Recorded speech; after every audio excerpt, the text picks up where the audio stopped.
Good evening. आज हम अभिप्रेरणा के आगे टॉपिक के बारे में पढ़ेंगे। तो आज की क्लास में हम चर्चा करेंगे अभिप्रेरणा के सिद्धांतों के बारे में। देखिए, अभिप्रेरणा में बहुत सारे सिद्धांत दिए गए हैं, लेकिन हम कुछ महत्वपूर्ण सिद्धांतों के बारे में ही चर्चा करेंगे जो कि आपके एग्जाम में उसके अंदर प्रश्न पूछे जाते हैं।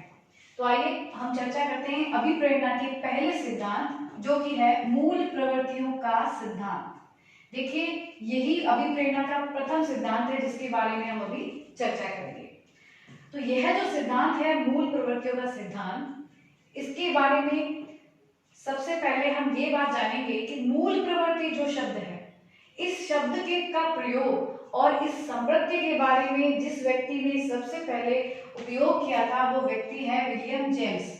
ध्यान दीजिएगा, मैं मूल प्रवृत्ति शब्द के बारे में बात कर रही हूँ और इसके संवृत्ति के बारे में बात कर रही हूँ। तो उसका प्रयोग जो किया था वो किया था विलियम जेम्स ने। लेकिन मूल प्रवृत्तियों का जो सिद्धांत है वो दिया था किसने? विलियम मैकडूगल ने।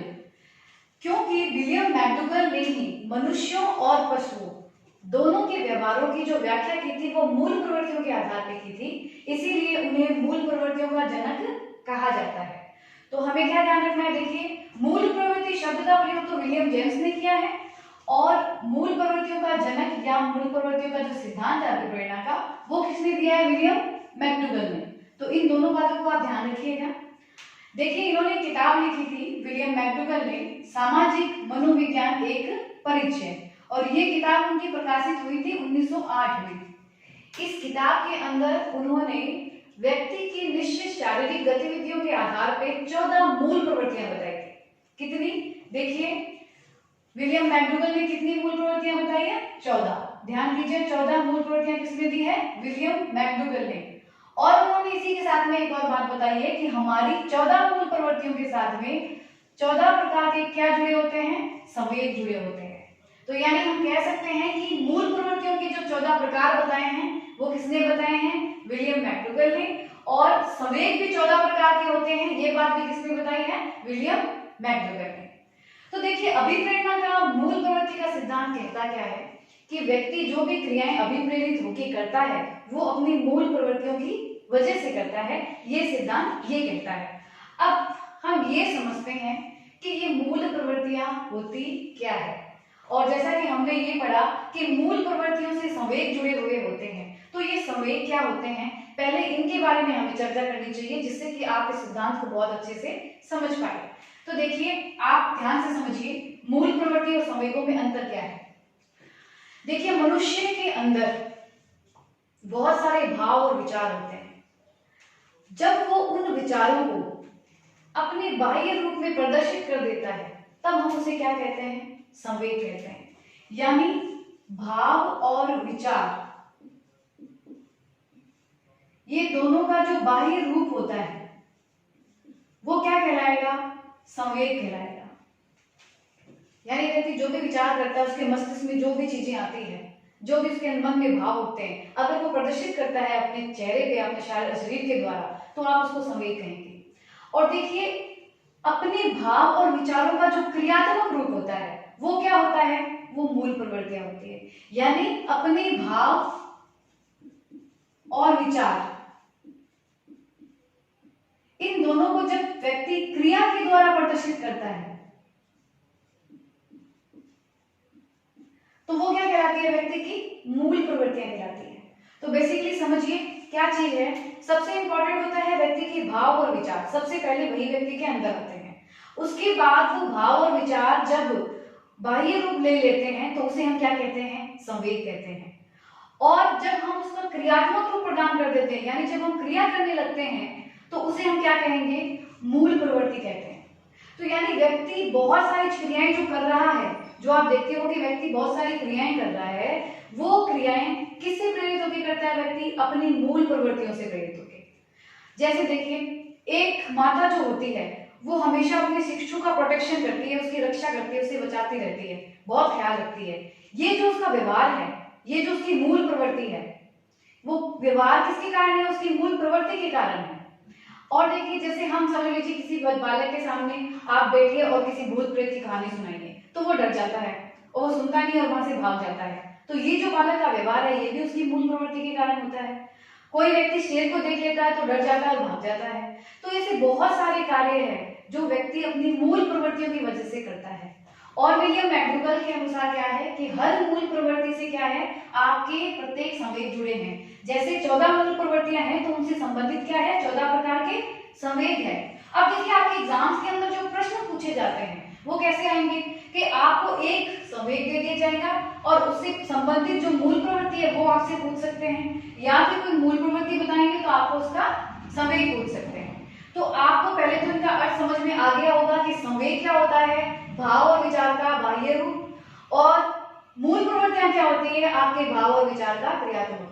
तो आपको इनका डिफरेंस समझ में आ गया और ये आपस में जुड़े होते हैं।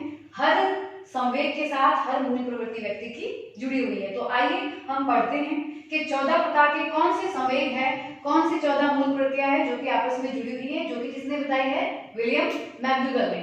देखिए पहला संवेग क्या है, भय। अब भय जो संवेग होता है व्यक्ति के अंदर, उससे जो व्यक्ति व्यवहार करेगा वो क्या होगा, पलायन और भागने की प्रवृत्ति। यानी अब इसको एक उदाहरण से समझिए।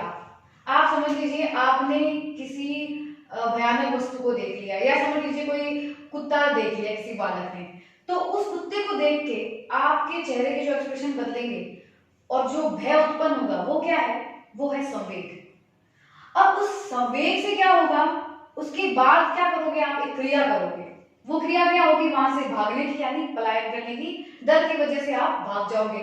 तो भागना और वो पलायन करने की जो आपकी प्रवृत्ति है वो क्या है, आपकी मूल प्रवृत्ति है। अब इसी प्रकार आप समझिए कि व्यक्ति के अंदर क्रोध की वजह से क्या होगा, उसका जो क्रिया होगी वो होगी युद्ध प्रियता युयुत्सा प्रवृत्ति, ये उसकी क्या है, मूल प्रवृत्ति। उसी प्रकार वात्सल्य संवेग के साथ क्या जुड़ा हुआ है, शिशु रक्षा की प्रवृत्ति। अधिकार की भावना के साथ जुड़ा हुआ है संचय या संग्रह की प्रवृत्ति। आमोद यानी हास्य की प्रवृत्ति। भूख यानी भोजनावेश की प्रवृत्ति। रचना का आनंद यानी रचना की प्रवृत्ति। कामुकता यानी काम प्रवृत्ति। श्रेष्ठता की भावना यानी आत्म प्रदर्शन की प्रवृत्ति। अधीनता की भावना आत्महीनता की प्रवृत्ति। घृणा की का जो संवेग है उससे आपका क्या है, निवृत्ति या अप्रियता की प्रवृत्ति। एकाकीपन से आपको आएगी सामूहिकता की प्रवृत्ति। आश्चर्य से आप करोगे जिज्ञासा की प्रवृत्ति। कष्ट से आएगा आपका संवेदना और शरणागति की प्रवृत्ति। यानी देखिए ये संवेग जब व्यक्ति के अंदर उत्पन्न होंगे, इसमें से कोई भी ले लीजिए, उसी संवेग से संबंधित यानी उसी, देखिए इनका जो बेस है दोनों का ही, इन दोनों का बेस क्या है, व्यक्ति के भाव और विचार। अब भाव और विचार जब प्रदर्शित हो रहे हैं बाह्य रूप में तो उसे हम संवेग कह रहे हैं, और उसके द्वारा जो क्रियाएं हो रही है उसे हम क्या कह रहे हैं, मूल प्रवृत्ति कह रहे हैं। तो देखिए हर संवेग से जुड़ा हमारा क्या है, एक मूल प्रवृत्ति जुड़ी होती है।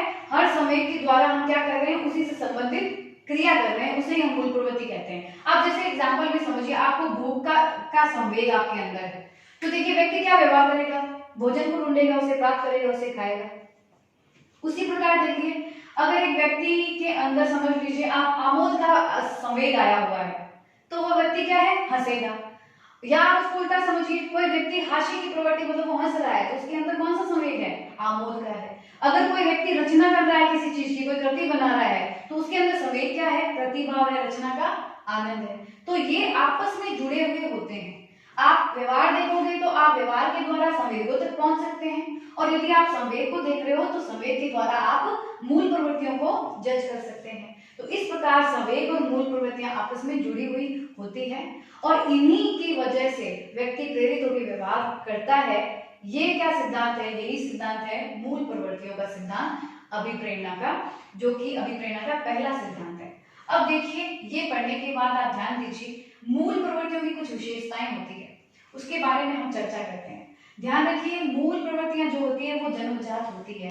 हर व्यक्ति में जन्मजात मूल प्रवृत्तियां पाई जाती है, कम ज्यादा हो सकती है लेकिन जन्मजात पाई जाती है। और देखिए मूल प्रवृत्तियां 14 ही होती है, बहुत सारी हो सकती है। सिगमंड फ्राइड ने 2 प्रकार की मूल प्रवृत्तियां ही बताई है, केवल जीवन और मृत्यु। लेकिन मनोविज्ञान के अंदर सर्वाधिक जो महत्व दिया गया है वो विलियम मैक्डूगल की मूल प्रवृत्तियों को दिया गया है, जो कि क्या है, 14 प्रकार की है। दूसरी विशेषता देखिए, मूल प्रवृत्तियों का जो संबंध है वो किससे है, अचेतन मन से है। हमारे 3 प्रकार के मन हैं, चेतन मन, अर्धचेतन मन और अचेतन मन। तो मूल प्रवृत्तियां किससे संबंधित है? अचेतन मन से। अगला देखिए, सार्वभौमिक होती है मूल प्रवृत्तियां। सार्वभौमिक का अर्थ होता है ये सभी में व्याप्त है, मनुष्य हो चाहे पशु पक्षी हो, सभी के अंदर क्या है? सार्वभौमिक रूप से मूल प्रवृत्तियां पाई जाती है। अगला देखिए, सभी व्यक्ति में अलग अलग होती है, किसी व्यक्ति में कुछ होती है, किसी में ज्यादा होती है, किसी में कम होती है। हर व्यक्ति में अलग अलग मूल प्रवृत्तियां पाई जाती है, सभी में समान नहीं होती है। अगला देखिए, व्यवहार को संचालित करती है मूल प्रवृत्तियां। देखो, मूल प्रवृत्तियों से क्या कर रहा है व्यक्ति? व्यवहार कर रहा है, तो उसके व्यवहार का जो संचालन हो रहा है वो मूल प्रवृत्तियों की वजह से होता है। आदतों से अलग है, मूल प्रवृत्तियां आदतों से अलग है। देखिए, आदतें जो होती है वो अर्जित होती है और मूल प्रवृत्तियां जन्मजात होती है, सबसे बड़ी बात है। तो इस प्रकार ये दोनों क्या है? अलग होते हैं। सबसे इंपॉर्टेंट देखिए, ध्यान दीजिए इस पे, ये शोधनशील और परिवर्तनशील है।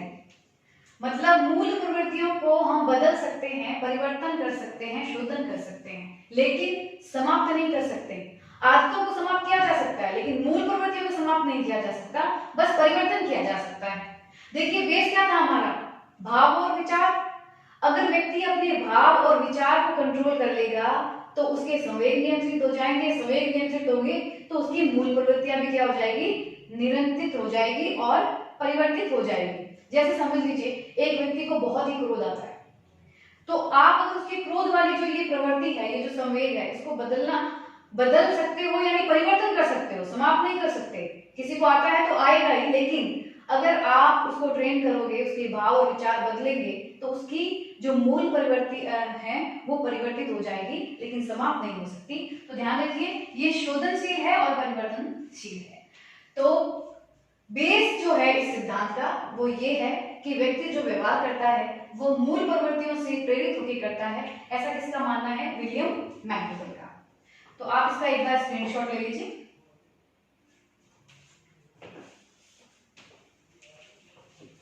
आगे चलते हैं अगले सिद्धांत की ओर।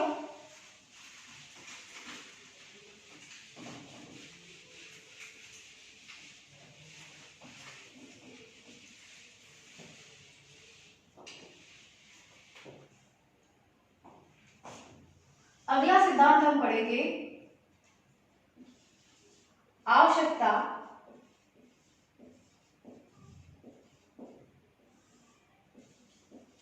पदानुक्रम सिद्धांत, या इसे हम आत्मसिद्धि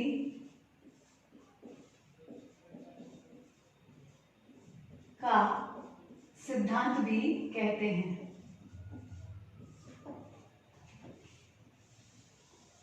देखिए, आइए चर्चा करते हैं हम दूसरे सिद्धांत के बारे में, जिसका नाम है आवश्यकता पदानुक्रम सिद्धांत। इसे आत्मसिद्धि का सिद्धांत भी कहा जाता है। यह सिद्धांत दिया था अब्राहम एच मास्लो ने।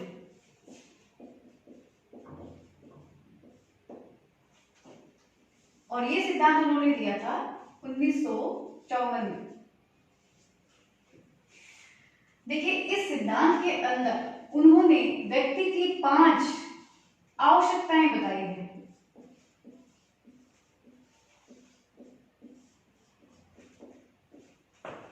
देखिए, ये जो सिद्धांत है वो दिया है अब्राहम एच मास्लो ने 1954 में, और इस सिद्धांत में उन्होंने व्यक्ति की 5 प्रकार की आवश्यकताएं बताई है। और उनके अनुसार अभिप्रेरणा का सिद्धांत क्या है कि व्यक्ति जो भी क्रियाएं करता है वो अपनी आवश्यकताओं से प्रेरित होकर करता है, और व्यक्ति की 5 प्रकार की आवश्यकताएं हैं जो कि जीवन भर व्यक्ति अपनी जीवन में क्रम के अनुसार पूरी करते हुए कार्य करता है। तो उनके अनुसार वो 5 आवश्यकताएं क्या है और किस क्रम में व्यक्ति के पास जीवन में आवश्यकताएं आती है और उनको पूरा करते करते वो प्रेरित होकर जीवन भर कार्य करता है, ऐसा इस सिद्धांत में किसने बताया है? अब्राहम एच मास्लो ने। तो हम इस सिद्धांत को एक पिरामिड के द्वारा समझते हैं।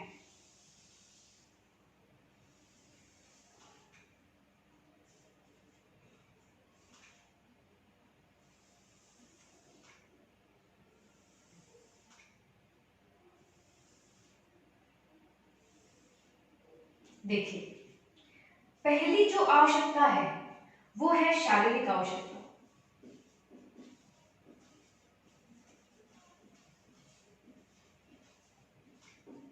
दूसरी है सुरक्षा की आवश्यकता।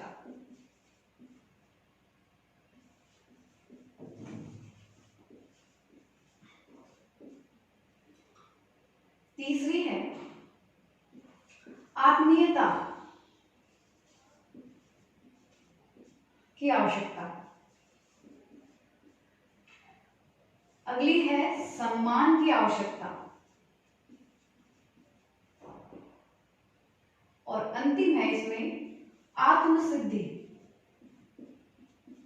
की आवश्यकता।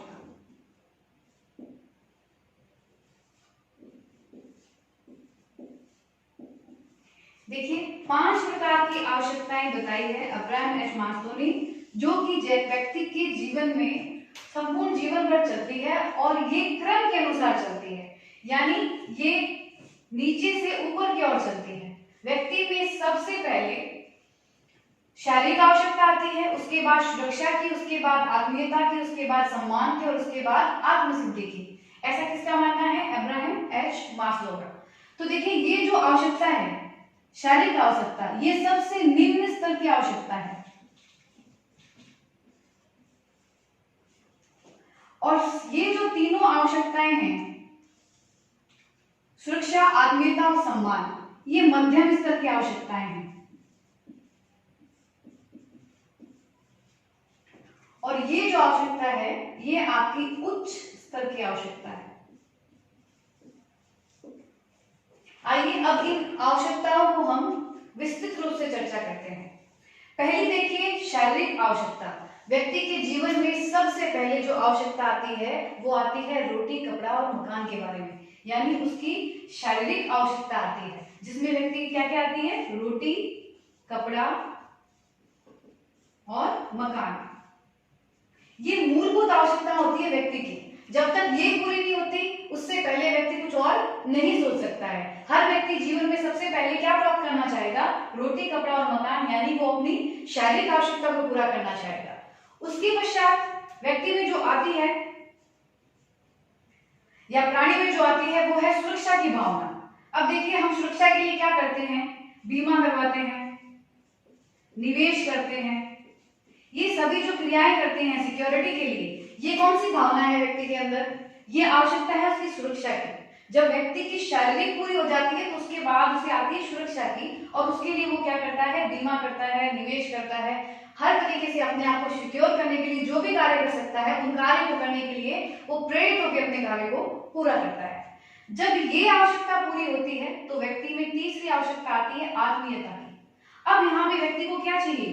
प्रेम, स्नेह, ये भावनाएं व्यक्ति को चाहिए परिवार से, लोगों से जिससे वो जुड़ा हुआ है। तो सुरक्षा के बाद कौन सी आएगी? आत्मीयता, जिसमें व्यक्ति को क्या चाहिए? प्रेम और स्नेह की भावना चाहिए। ये व्यक्ति की तीसरी आवश्यकता होती है।